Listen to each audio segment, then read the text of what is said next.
In some consumer news, mortgage rates are finally coming down, and many financial experts say this is good news for the housing market.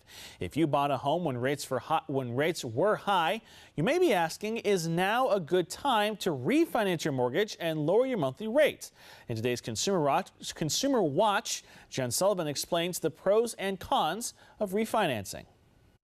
The American dream of owning a home has remained just a dream for many potential buyers as the reality of high prices and high interest rates has shut them out. The elevated mortgage rate reduced the transaction activity. Lawrence Yoon with the National Association of Realtors says home sale prices aren't likely to come down anytime soon, but lower interest rates will make owning a home a little more affordable. As of last week, a 30-year fixed mortgage rate was 6.3%, according to Freddie Mac. In mid-January, that number was more than 7%. If you did buy a home when rates were much higher, is now a good time to refinance your mortgage and get a lower rate? The bigger spread that you can have between the rate you have now and the rate you'll get in the future, the faster that break-even point is going to arrive. Stephen Cates with Bankrate says refinancing your mortgage can be expensive. It typically costs between 2 to 6% of the new loan amount.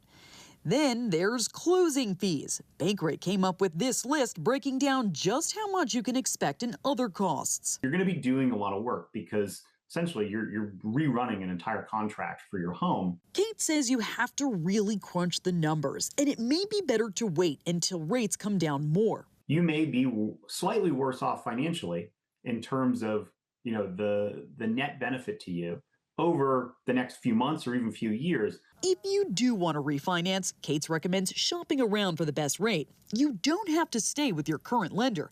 And make sure your credit score is good. The higher your score, the better rate you'll likely get. For Consumer Watch, I'm Jenn Sullivan.